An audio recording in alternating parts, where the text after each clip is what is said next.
اعوذ باللہ من الشیطان الرجیم بسم اللہ الرحمن الرحیم واذکر فی الکتاب ابراہیم انہ کان صدیقا نبیا اذ قال لأبيه يا أبت لم تعبد ما لا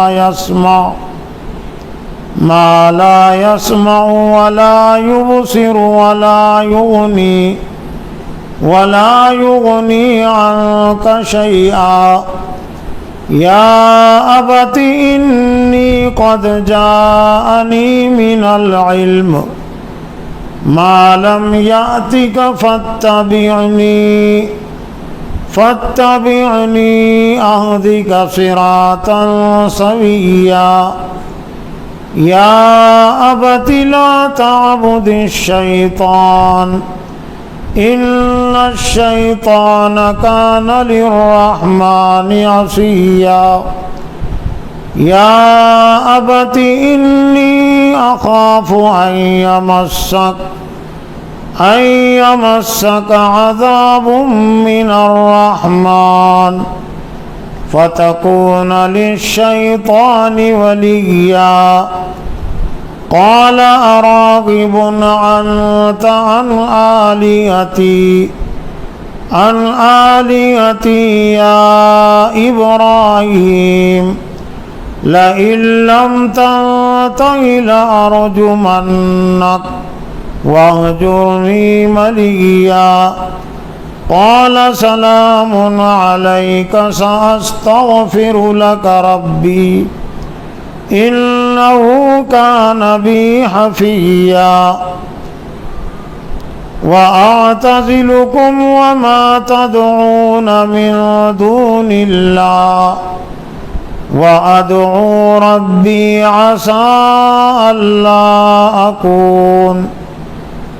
ألا أكون بدعاء ربي شقيا فلما اعتزلهم وما يعبدون من دون الله وهبنا له إسحاق ويعقوب وكلا جعلنا نبيا ووهبنا لهم من رحمتنا وجعلنا لهم لسان صدق عليا صدق اللہ العظیم۔ محترم اساتذہ اکرام اور عزیز طلبہ، ابھی آپ کے سامنے قرآن مجید کے سورہ مریم کے تیسرے رکوع کی تلاوت کی گئی۔ پاروں کی ترتیب اور تقسیم کے لحاظ سے یہ 16ویں پارے کے 6 رکوع کی آیتیں ہیں، اور سورت کی آیات کے لحاظ سے یہ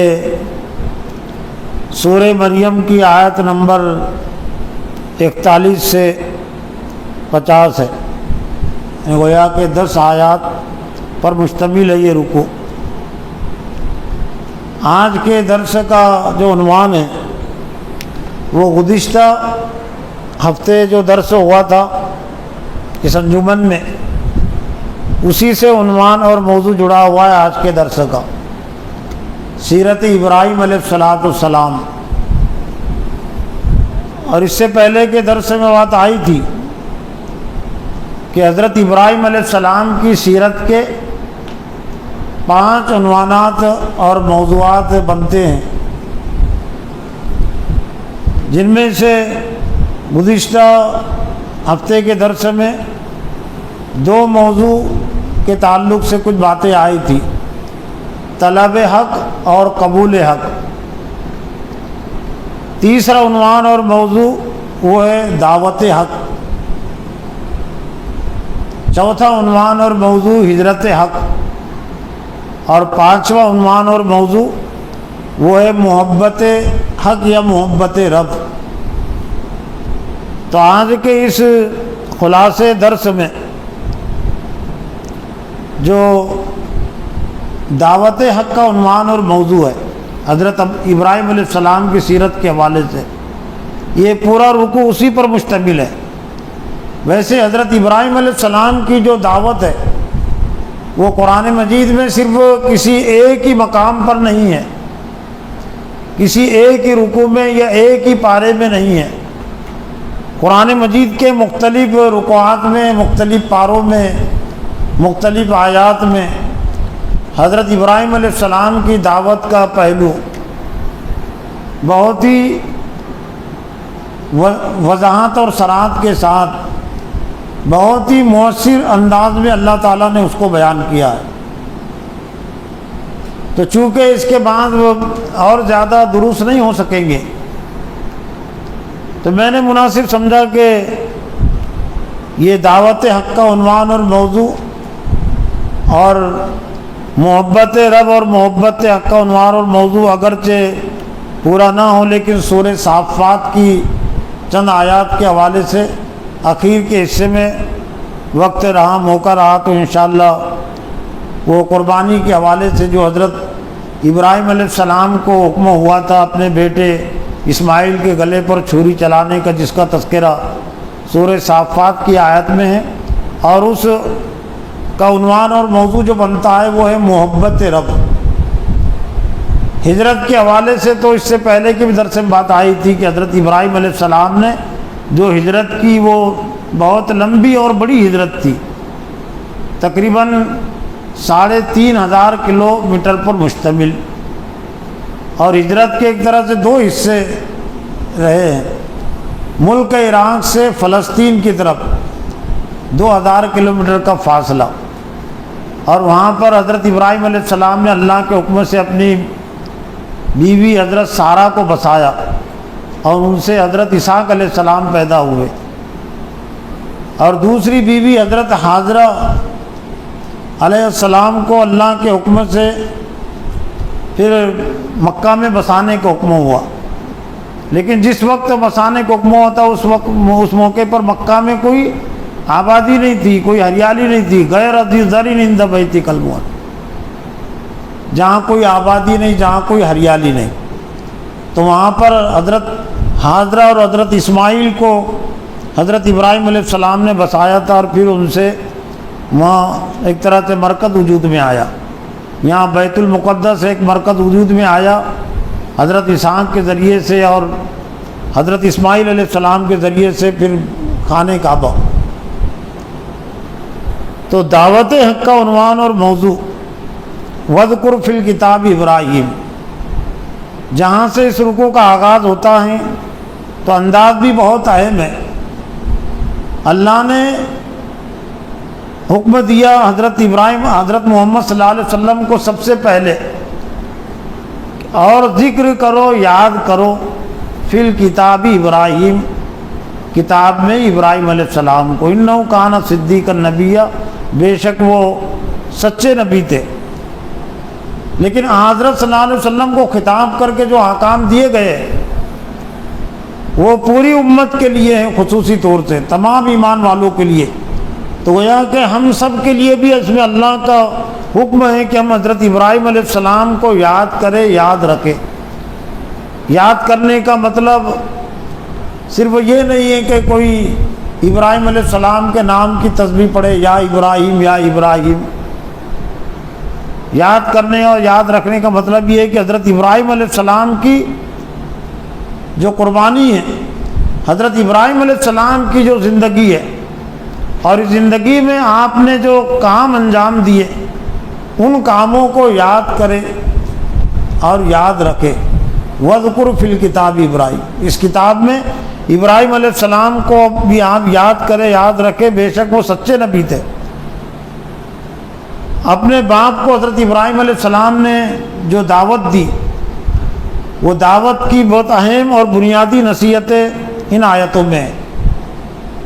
دعوت کے حوالے سے یہ بات بھی واضح ہوتی ہے کہ دعوت دین میں اللہ تعالیٰ نے اور اللہ کے نبیوں نے سوالات قائم کیے.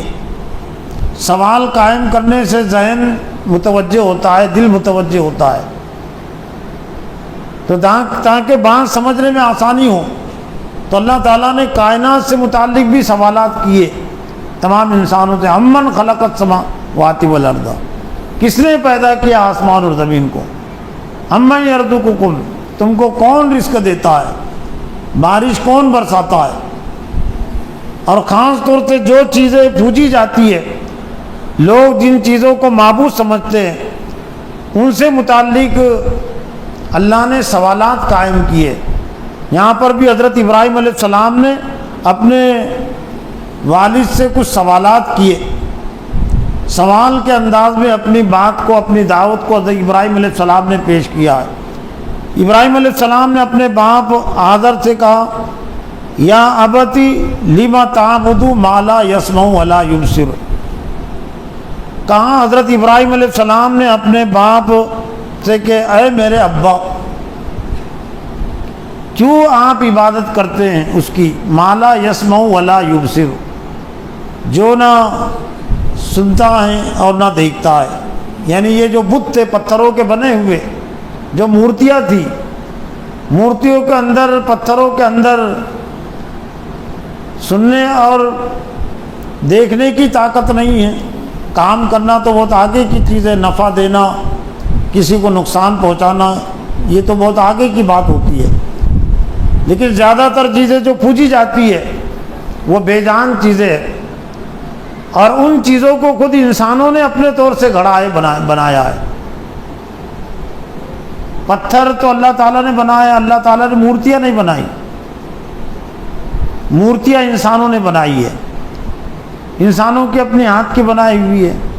تو اگر مورتیاں معبود اگر ہو سکتی ہے تو پھر جنہوں نے ان کو بنایا تو وہ زیادہ معبود ہونا چاہیے.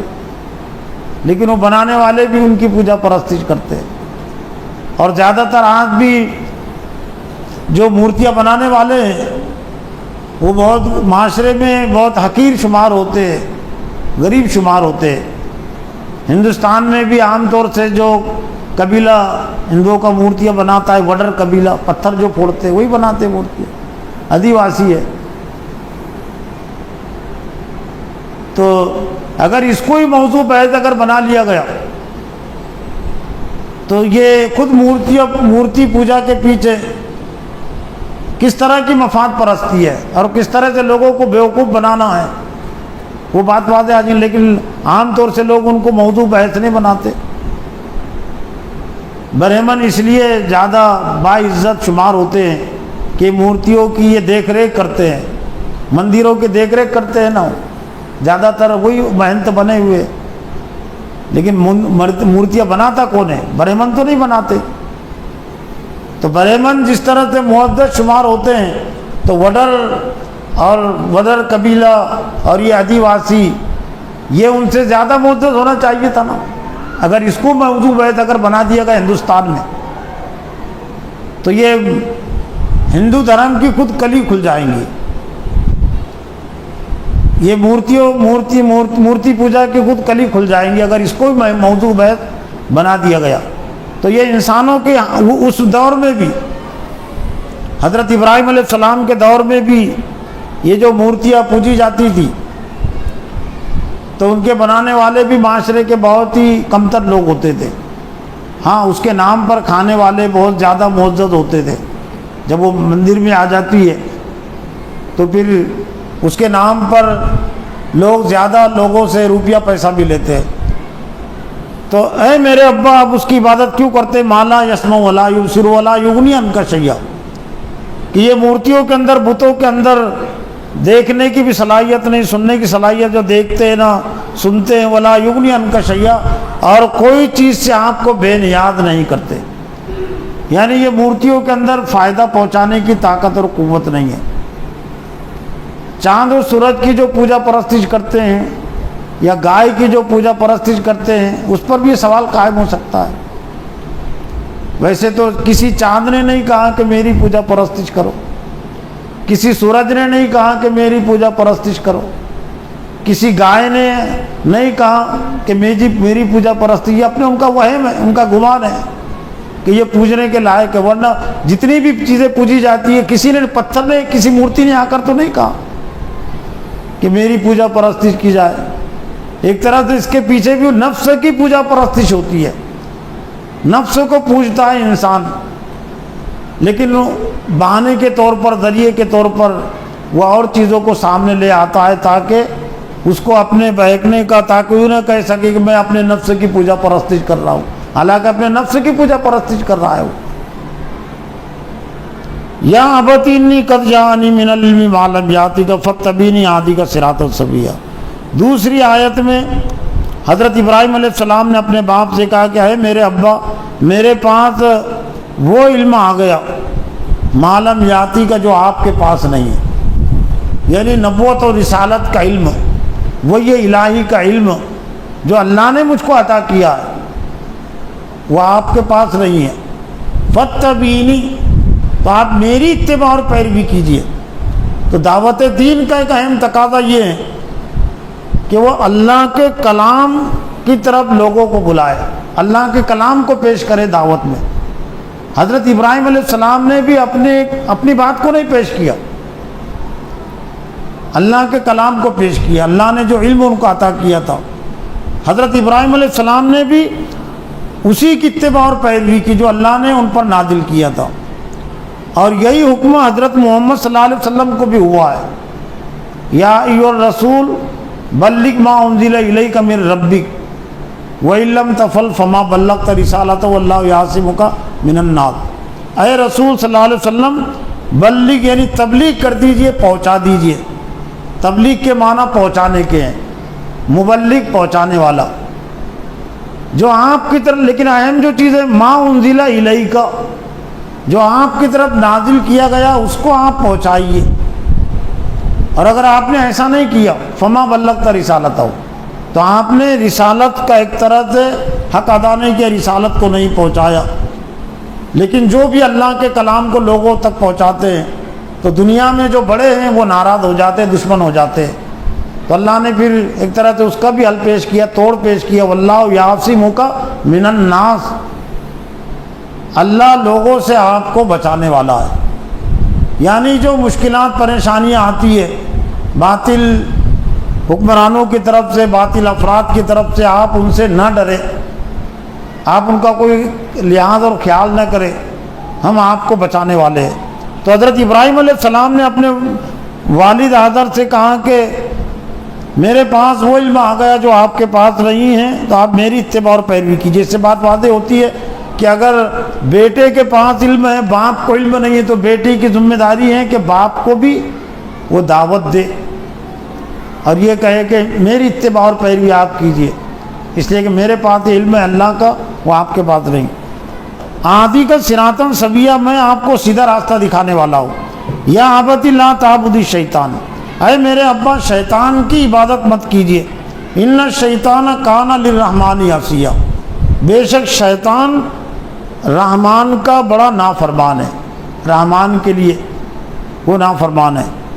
تو دراصل یہ مورتیوں کی پوجا، یہ شیطان کی پوجا پرستش ہے، یعنی مورتیوں کی پوجا کو حضرت ابراہیم علیہ السلام نے کہا کہ شیطان کی عبادت آپ مت کیجیے، اس لیے کہ اس کے پیچھے شیطان کی کارستانی ہوتی ہے۔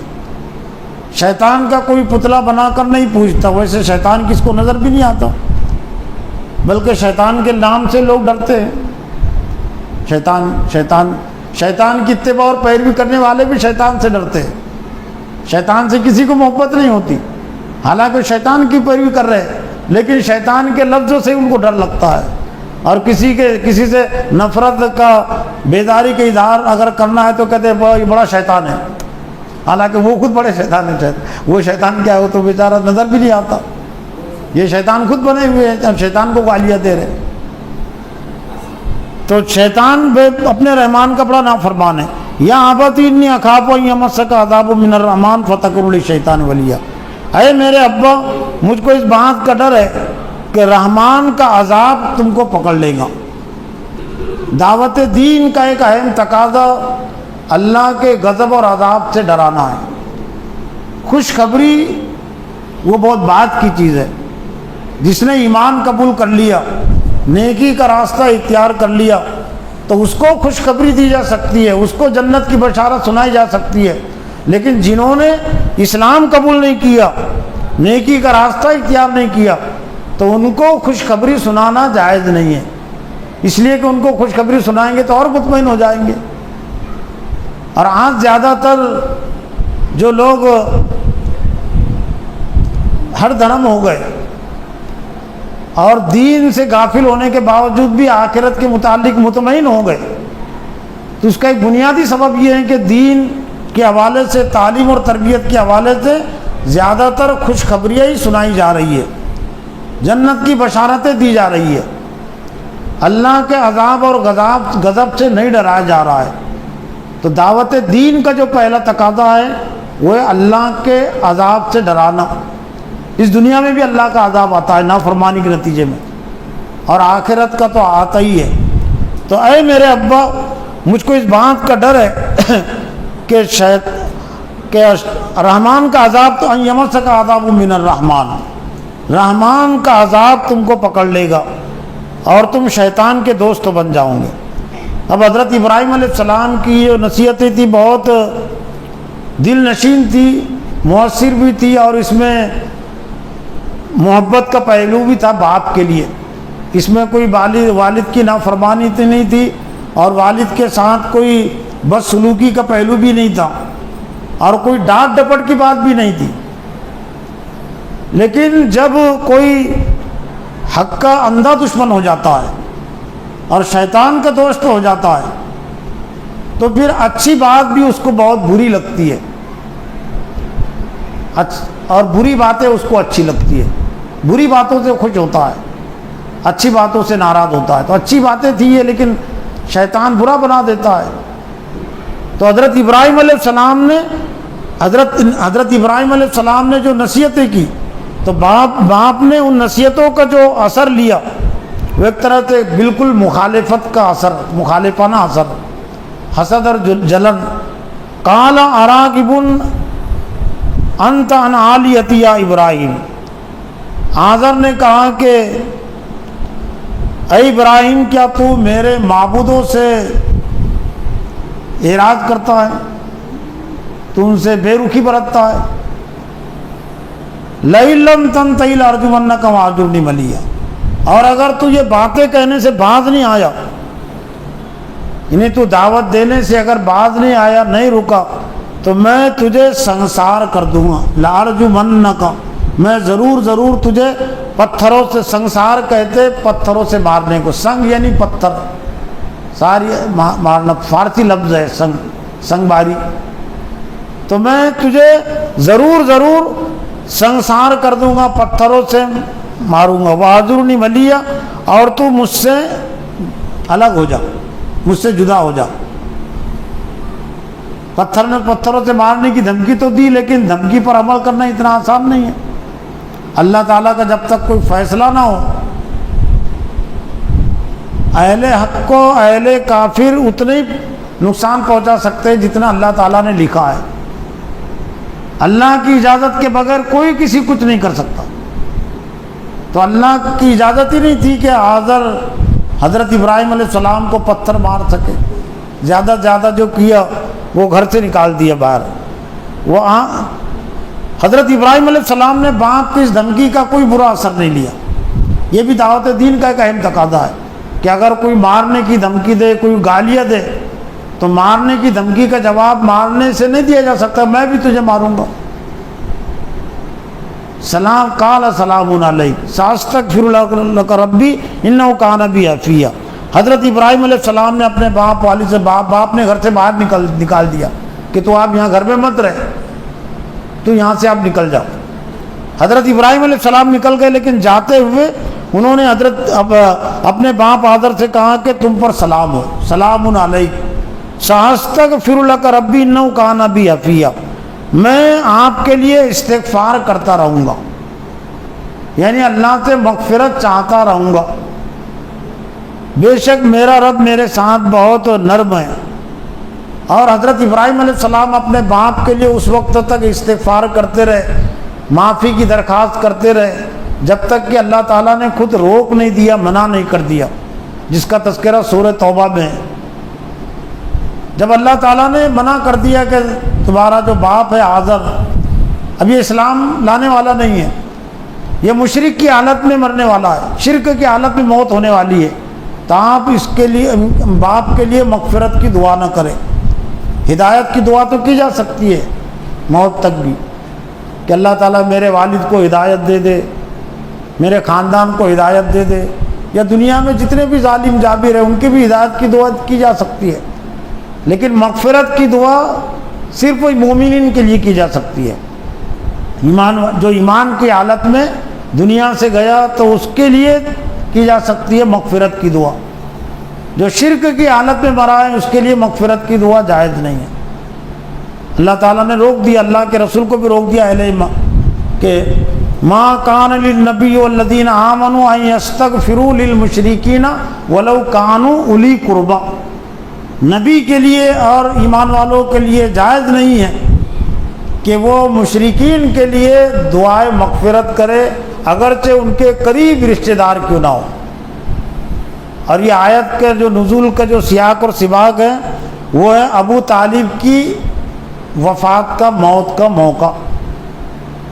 ابو طالب حضرت محمد صلی اللہ علیہ وسلم کے چچا تھے، اور زندگی بھر آپ کی انہوں نے حمایت کی ہے، آپ کا دفاع بھی کیا ہے، مدافعت بھی کی ہے، اور مشرکین مکہ کے سرداروں کی دشمنی مخالفت بھی مول لی ہے حضرت محمد صلی اللہ علیہ وسلم کی خاطر، لیکن بھتیجا ہونے کی بنیاد پر وہ مدد کرتے تھے، صرف اللہ کے رسول ہونے کی بنیاد پر مدد نہیں کی انہوں نے کہ میرا بھتیجا ہے۔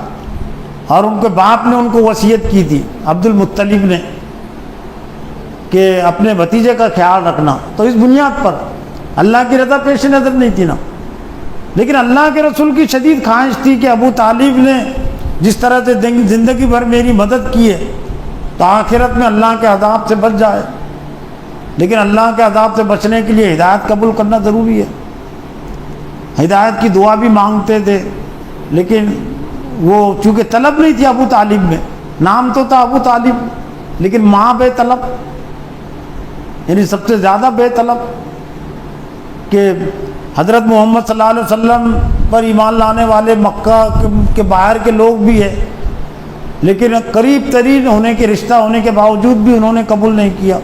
تو اللہ تعالیٰ نے جب انتقال ہو گیا تو اللہ کے رسول نے یہ سمجھا کہ شاید مغفرت کی دعا کرنے سے ان کی مغفرت ہو جائیں گی، تو اللہ نے روک دیا کہ تم ابو طالب کے لیے اور کسی رشتہ دار کے لیے دعائیں مغفرت نہیں کر سکتے۔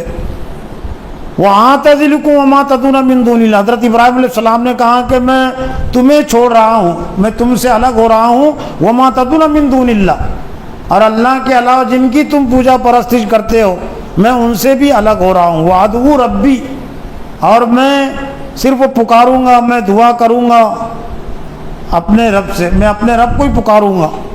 عسیٰ اللہ اکون بدعاء ربی شقیہ، قریب ہے کہ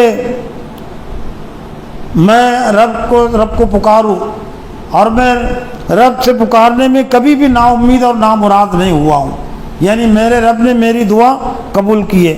پھر اللہ نے حضرت ابراہیم علیہ السلام کو خوشخبری دی، فلما اعتزلهم وما يعبدون من دون الله وهبنا له اسحاق ويعقوب وكلا جعلنا نبيا، پس جب وہ ان سے الگ ہو گئے، دین اور ایمان کی خاطر انہوں نے باپ کو بھی چھوڑ دیا تھا، قوم کو چھوڑ دیا تھا، وطن کو چھوڑ دیا تھا، تو پھر اللہ تعالیٰ انعام بھی دیتا ہے اسی دنیا میں ہر آزمائش کے ساتھ۔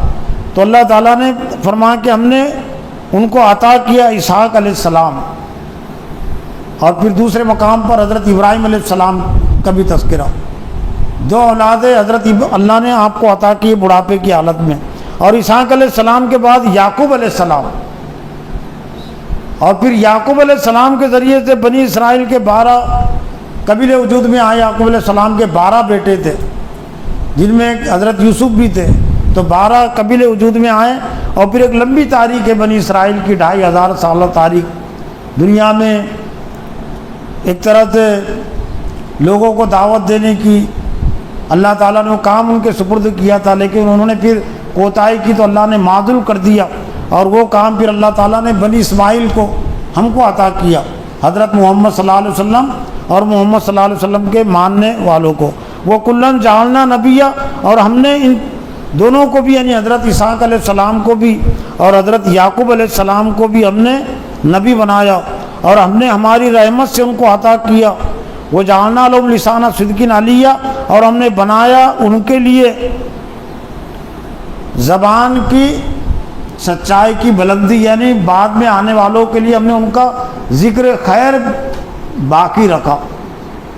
دنیا میں آج بھی نام کے لحاظ سے ہی صحیح حضرت ابراہیم علیہ السلام کے ماننے والے سب سے زیادہ ہے۔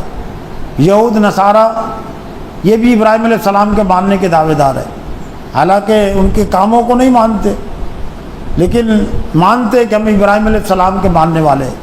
اور مسلمان تو ہے ہی، تو گویا کہ عیسائیوں کی تقریباً 50% آبادی ہے، مسلمانوں کی تقریباً 30% آبادی ہے، یہود کی آبادی تو بہت کم ہے، 1% سے بھی کم ہے، لیکن گویا کہ دنیا میں 80% کے قریب لوگ حضرت ابراہیم علیہ السلام کے ماننے کے دعوے دار ہیں، جبکہ ان کی زندگی میں ان پر ایمان لانے والے بہت کم تھے۔